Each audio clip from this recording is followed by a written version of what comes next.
Umberto Fracchia, qui in una foto degli anni più maturi, nasce a Lucca nel 1889 da Francesco, ufficiale di cavalleria, e da Gemma Scerni, originaria di Bargone, paesino collinare alle spalle di Sestri Levante. E proprio a Bargone, Fracchia, rimasto presto orfano di padre, ritorna spesso con la madre e la nonna materna, anche quando la famiglia si trasferisce nel 1896 a Roma, dove Umberto frequenta le scuole, dalle elementari alla facoltà di giurisprudenza, e dove, aiutato dal cugino Riccardo De Albertis, giornalista assai noto, muoverà i suoi primi passi nel giornalismo a partire dal 1911.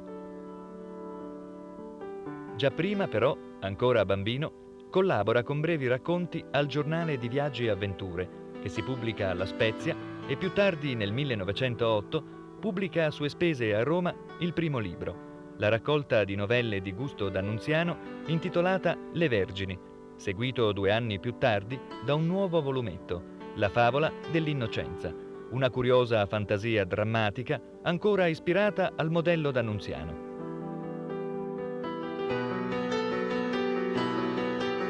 Tra i fondatori nel 1910 dell'Associazione Nazionalista Italiana e redattore del settimanale L'Idea Nazionale, con Enrico Corradini, Luigi Federzoni ed altri, avvia con una lunga serie di collaborazioni al quotidiano romano La Tribuna la sua carriera giornalistica. Da un suo viaggio in Asia Minore invia un congruo numero di articoli di costume, politica, storia e cultura della Turchia che compaiono, oltre che sulla Tribuna, anche sul bolognese Resto del Carlino.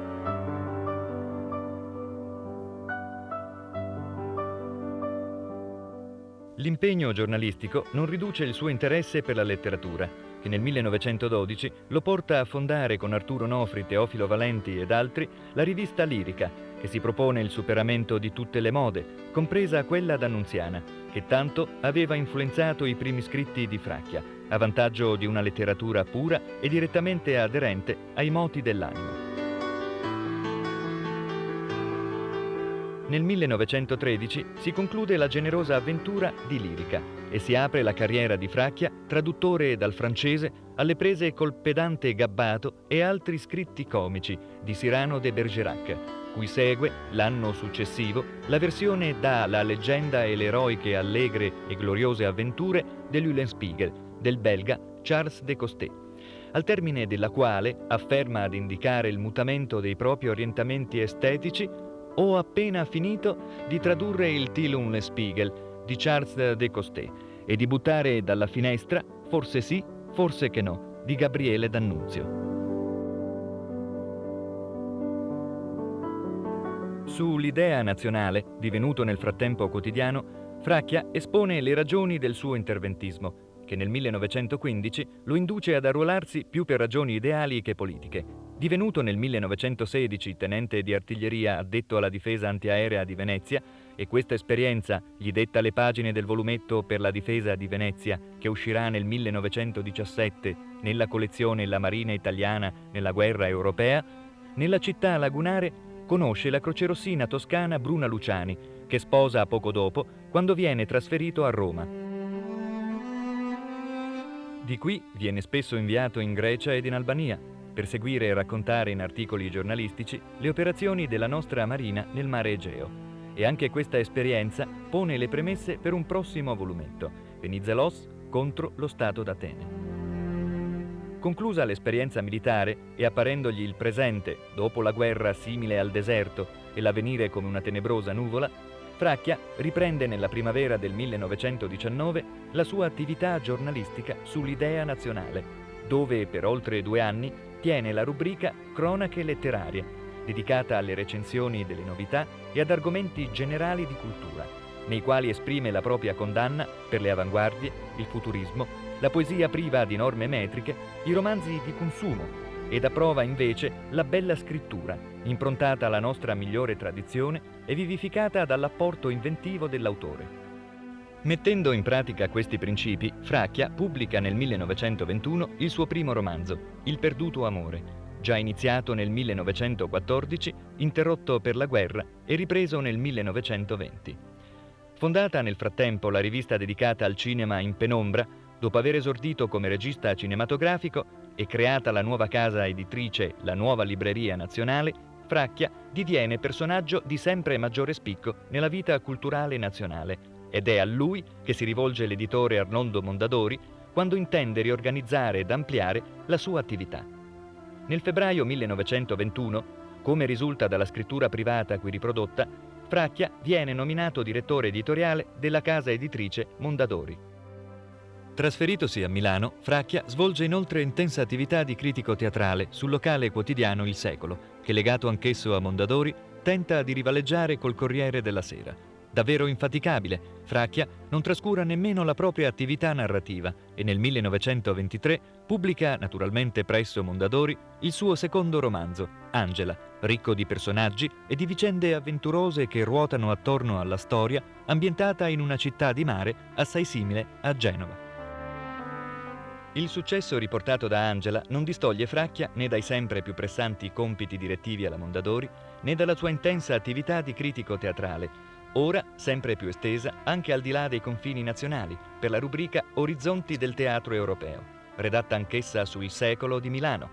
Ed anzi, tanto forte è in questo periodo l'interesse di Fracchia per il mondo del palcoscenico, che egli scrive nel 1925 la commedia Olimpio alla locanda della Luna, che però sarà rappresentata postuma solo nel 1933.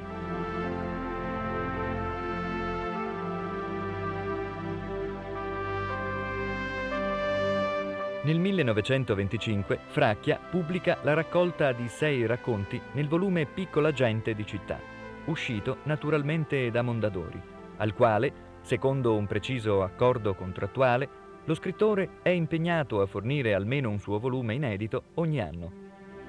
Su questi nuovi racconti Fracchia darà in seguito un giudizio complessivo piuttosto limitato, salvandone però con convinzione uno, Il sonatore di tamburo.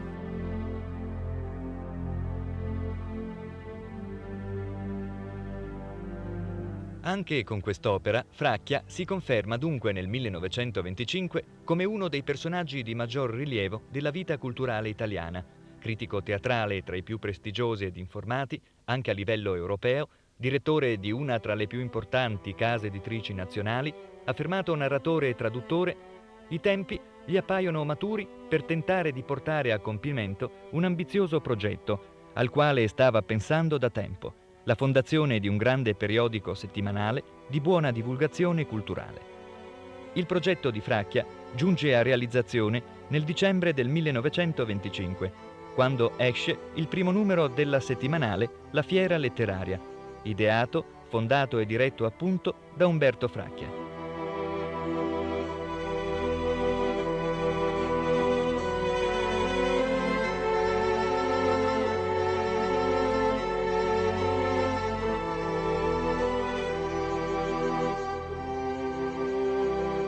Fracchia, che sul suo settimanale non rinuncia a pubblicare qualche articolo critico verso il regime, finirà col pagare il suo mancato allineamento col fascismo. Nel 1928 la direzione di La Fiera Letteraria sarà prudenzialmente assunta da Giovan Battista Angioletti e Curzio Malaparte e nel 1929 il settimanale avrà un nuovo e più impegnativo titolo, L'Italia Letteraria, e sarà trasferito dalla sua originaria sede di Milano a Roma, dove sarà più agevole controllarlo.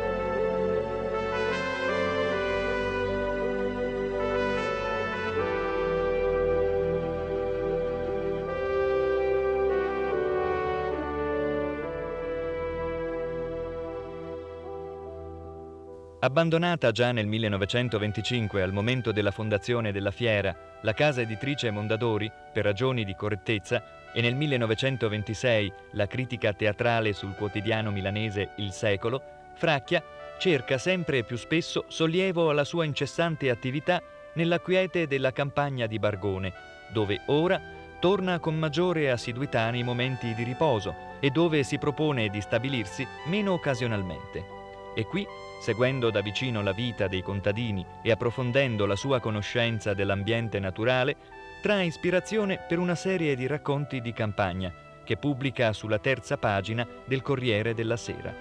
giornale al quale ha cominciato a collaborare nel 1927, quando è capo della redazione parigina, per divenirne corrispondente dalla Liguria l'anno seguente.